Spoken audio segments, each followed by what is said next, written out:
में इस सदन में बार बार इमरजेंसी की गाथा को याद करते हैं।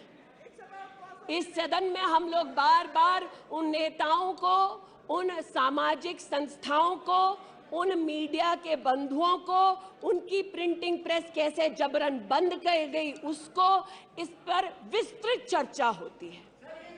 लेकिन इमरजेंसी के कालखंड में साधारण महिला का इन्होंने, कांग्रेस पार्टी ने क्या हश्र किया। स्नेहलता रेड्डी की आज बात करना जरूरी है। बेंगलुरु की जेल में बंद किया गया और इसलिए बंद किया गया क्योंकि वो सोशलिस्ट थी, भाजपाई नहीं थी, सोशलिस्ट थी।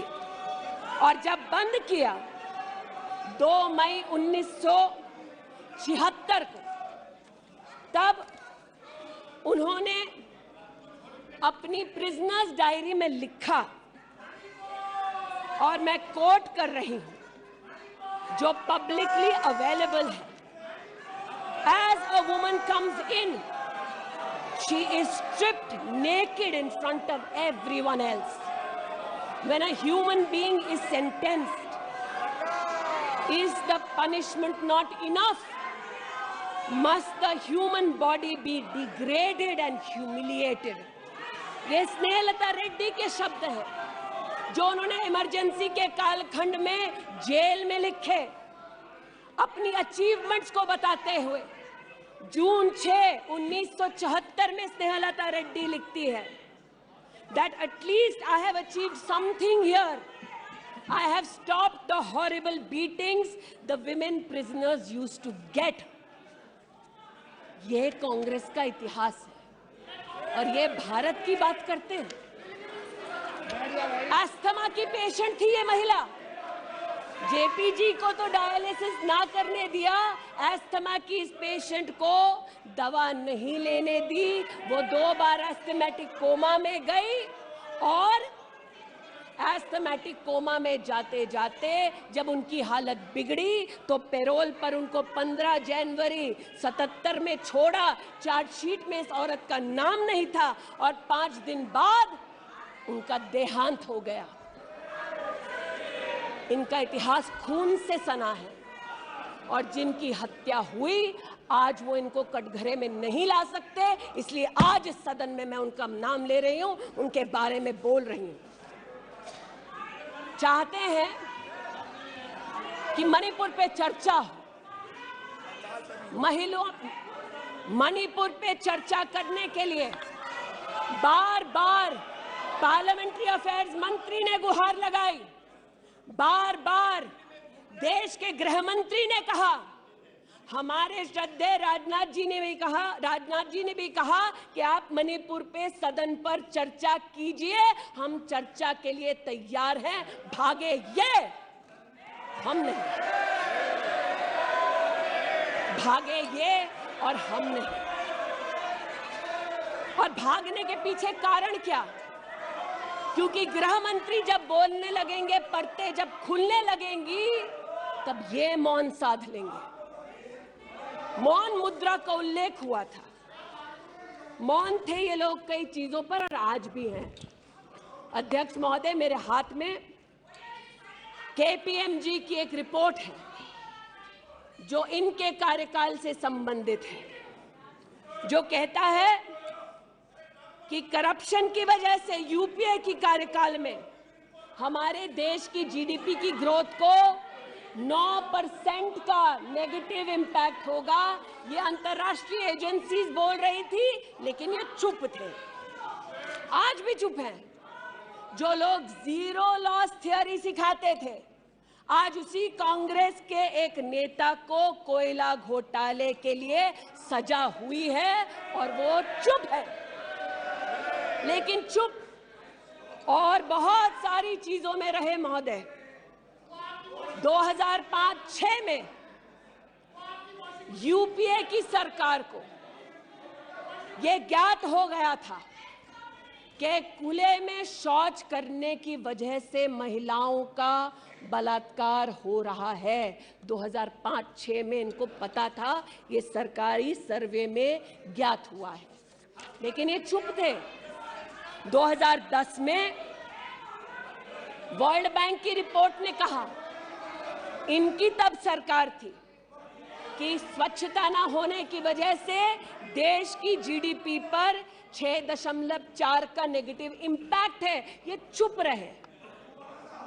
महिला का बलात्कार खुले में शौच में हो रहा था, इनको पता था, ये चुप रहे।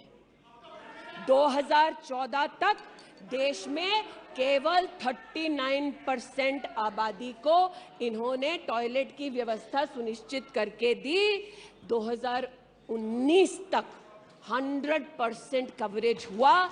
110 मिलियन टॉयलेट। ये हंसते हैं इस पे अध्यक्ष जी। शायद इनको पता नहीं है कि एक महिला के लिए दिन की शुरुआत में शौच के लिए बाहर जाना या सूर्यास्त का इंतजार करना, शौच के लिए बाहर जाना और वहां उसका शारीरिक शोषण होना, बलात्कार होना, ये कितनी बड़ी सामाजिक और क्रिमिनल चुनौती है, इस बात से इनको कोई सरोकार नहीं, इसलिए उपहास का विषय बनाते हैं। आज मुझे ये कहते हुए शर्मिंदगी है कि मैं यहाँ पर कह रही हूँ कि खुले में शौच करने वक्त औरत का बलात्कार होता है, ये उपहास उड़ा रहे हैं और महिला उपहास उड़ा रही है।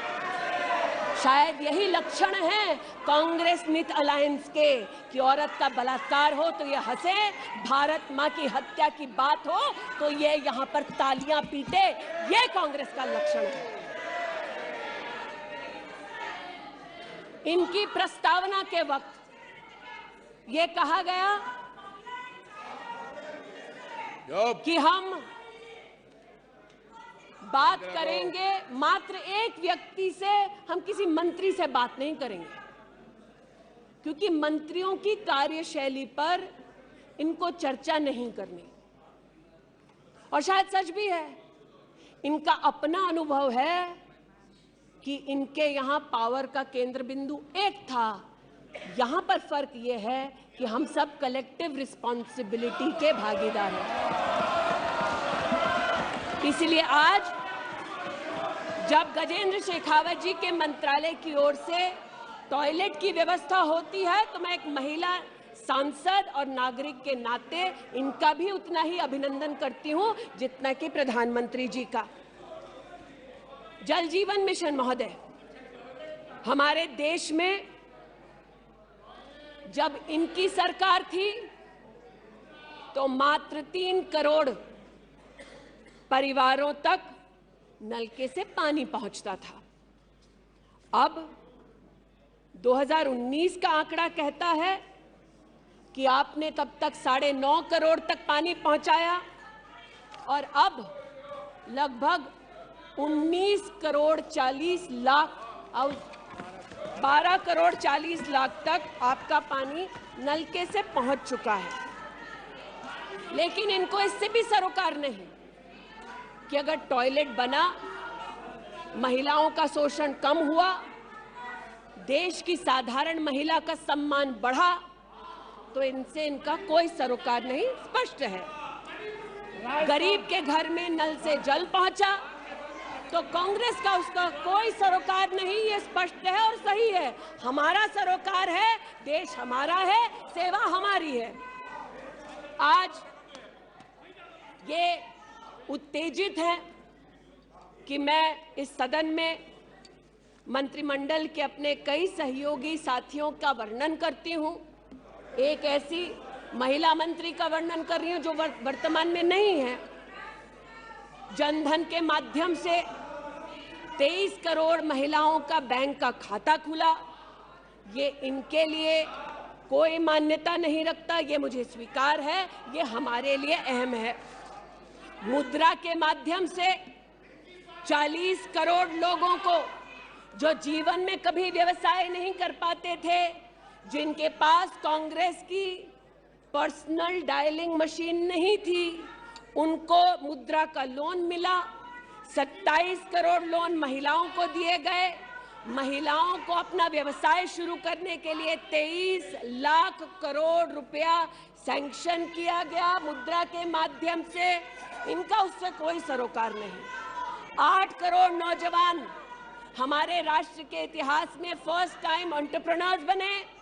इनका उससे कोई सरोकार नहीं। 1,80,000 अकाउंट्स में स्टैंड अप इंडिया का 40,000 करोड़ का पैसा दिया गया। 80% महिलाएं। प्लीज, क्या वह अपनी बात करिए, तथ्यों के आधार पर करिए।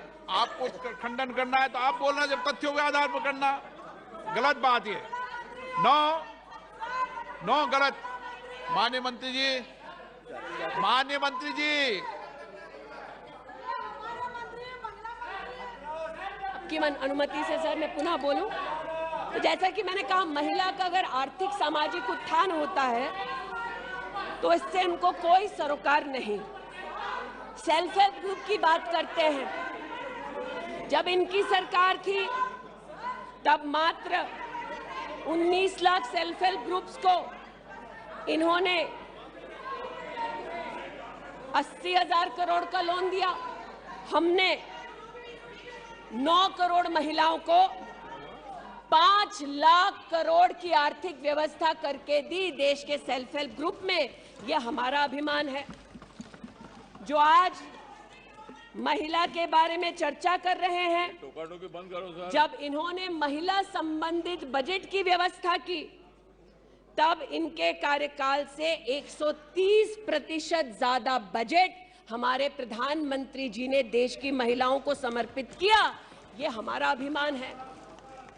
आयुष्मान भारत के अंतर्गत 10 करोड़ परिवारों में महिलाओं को आयुष्मान भारत का कार्ड मिला।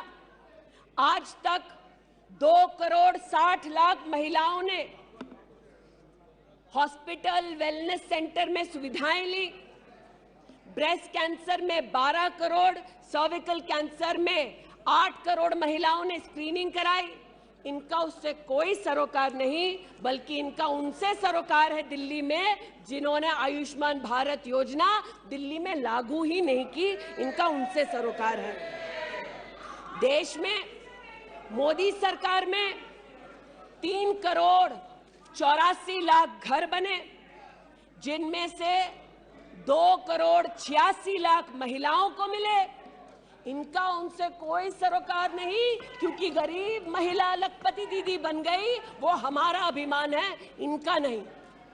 हमारे देश में 8 करोड़ 50 लाख बेटियों ने समग्र शिक्षा के माध्यम से स्कूल में सेवा ली, मुफ्त टेक्स्ट बुक की सेवा ली। बेटियां का ये उपलब्धि हमारा अभिमान है, इनका नहीं। 5 लाख से ज्यादा बेटियों के लिए स्कूलों में अलग से टॉयलेट की व्यवस्था हुई। ये इनका अभिमान नहीं, हमारा अभिमान है। हमें अपनी बेटियों पे गर्व है। 5 लाख दिव्यांग बेटियों को मंथली स्टाइपेंड मिलता है। ये सेवा हम देश की बेटियों को दे सकते हैं। ये हमारे लिए बहुत बड़ा प्रभु का उपकार है। 1,28,000 बेटियों को मेरिटोरियस स्कॉलरशिप दी जाती है, 12,000 रुपए की हर साल। ये सेवा का मौका परिवारों ने हमको दिया।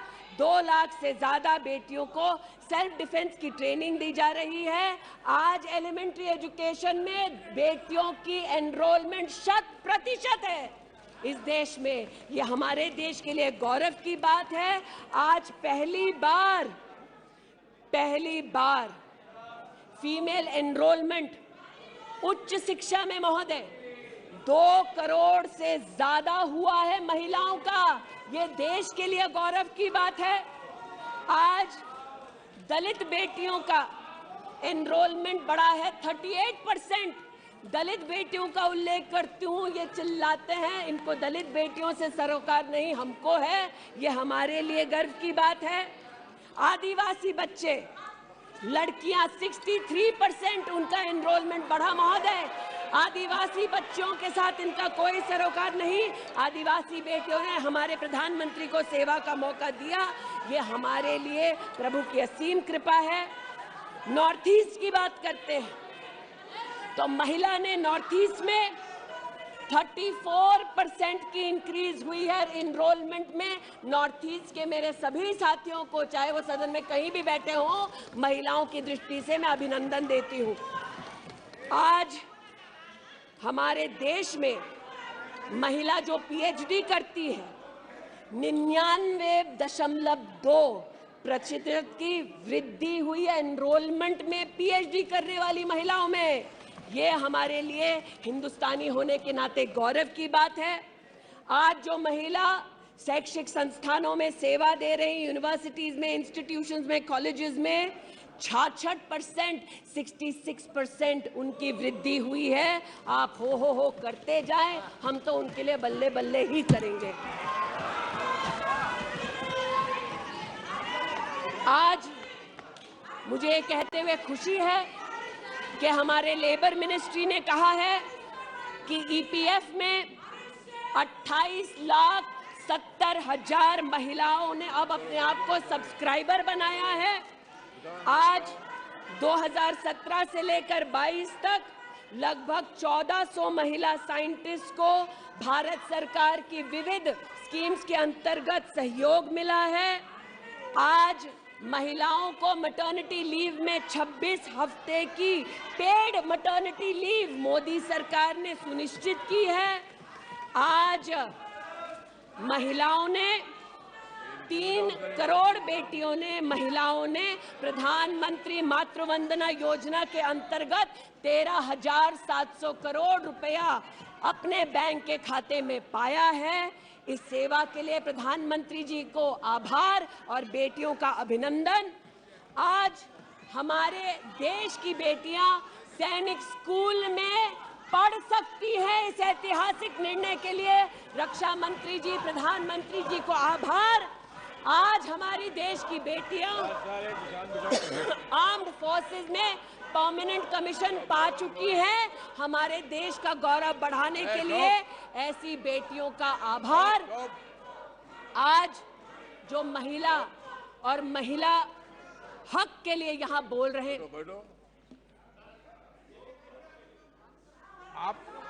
आप विषय पे बोल रही हैं और अविश्वास प्रस्ताव पे सब विषय पर बोल सकते हैं, ये तरीका अच्छा है क्या? बोलिए मानी। अरे वो भी शायद मजबूर हैं, उनको भी रिमोट से डायरेक्शन आया है। इतना ही कहना चाहती हूँ कि आज एक तरफ हमारी बेटियों ने सैनिक स्कूल में, आर्म्ड फोर्सेस में अपने प्रतिभा के आधार पर देश का गौरव बढ़ाया है। दूसरी ओर बिना किसी पुरुष सहयोगी के हिंदुस्तान के इतिहास में पहली बार 4,313 मुस्लिम बहनें अकेली हज के लिए गईं और सुरक्षित हिंदुस्तान लौटी। जो महिला हक की बात करते हैं महोदय, उनसे कहना चाहती हूं, महिला हक को संरक्षित करने के लिए जब हमारी सरकार ट्रिपल तलाक के कलंक को मिटाना चाहती थी, तब महिला के हक में नहीं बल्कि वोट बैंक के लालच में इन्होंने सदन की कार्रवाई को त्याग दिया था। आज जब ये महिला सुरक्षा की बात करते हैं महोदय, तो ये कहना उचित होगा कि एक तरफ निर्भया फंड की रचना की घोषणा करते हैं 13 में, एक काम निर्भया फंड में नहीं करते, लेकिन जो निर्भया के बलात्कारी हैं उनको कांग्रेस नित अलायंस के लोग बलात्कारी के हाथ में 10,000 रुपए और एक सिलाई की मशीन देते हैं। आज हमें इस बात का गौरव है कि देश में 42 प्रोजेक्ट्स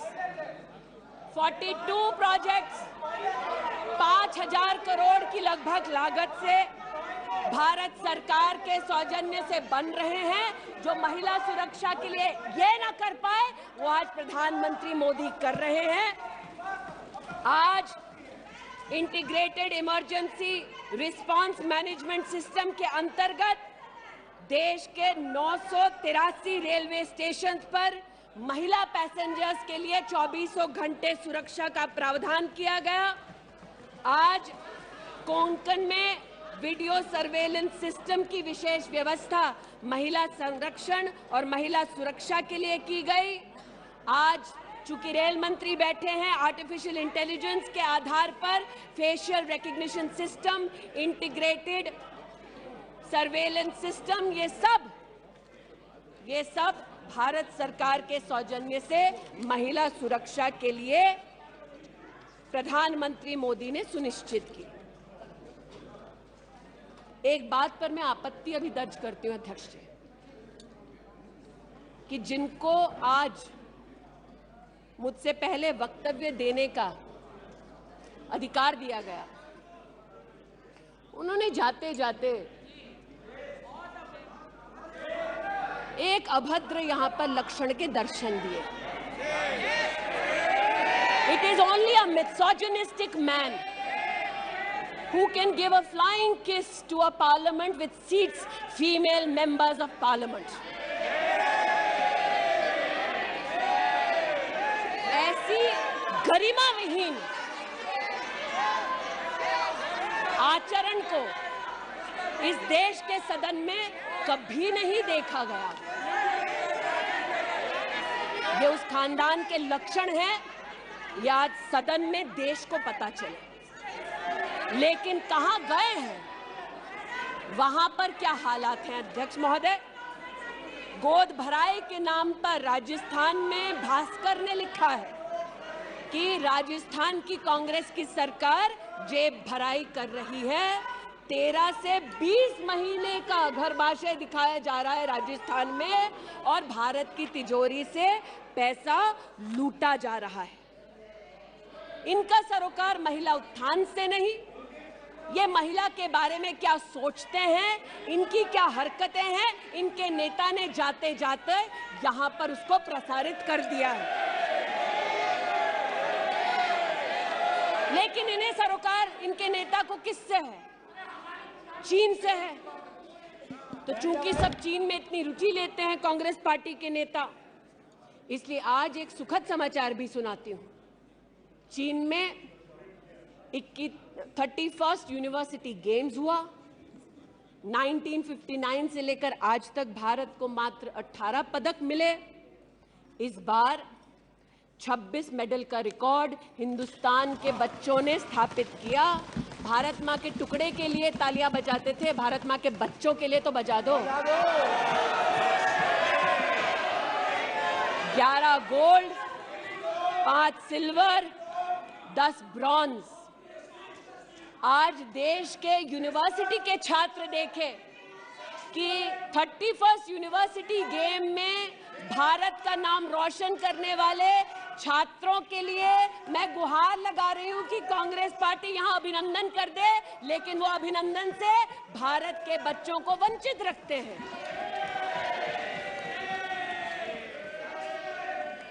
बात अभिनंदन की निकली तो एक वो भी थे जिन्होंने आसमान चीरा और दुश्मन को मुंहतोड़ जवाब दिया। आज जो व्यक्ति यहां पर भारत की आवाज का उल्लेख कर रहे थे, उन्होंने भारत की आवाज में आवाज मिलाकर तब नहीं बोला जब आतंकी हमला करते हैं। उन्होंने भारत की आवाज से अपनी आवाज को भिन्न करते हुए इस सदन में भारत के रक्षा बलों से प्रमाण मांगा इस सदन में। लेकिन प्रमाण क्यों मांगा? क्योंकि कुछ लोगों ने कहा होगा। और प्रमाण मांगने का क्या सलीका है, ये मीडिया के मित्रों के माध्यम से आया है ध्यान में देश के। न्यूज क्लिक की आज बात करना थोड़ा मैं जरूरी समझती हूं, न्यूज क्लिक, नेवल सिंघम कुछ पत्रकारों को हिंदुस्तान में लिखते हैं कि किस प्रकार से हिंदुस्तान के खिलाफ न्यूज सर्कुलेट होनी चाहिए, कैसे चाइना के समर्थन में अलग अलग आर्टिकल लिखने चाहिए और इसे एक बार छपवा दो तो ट्राई कॉन्टिनेंटल पब्लिकेशन इसको इकट्ठा करके फिर काम आगे बढ़ाएगा।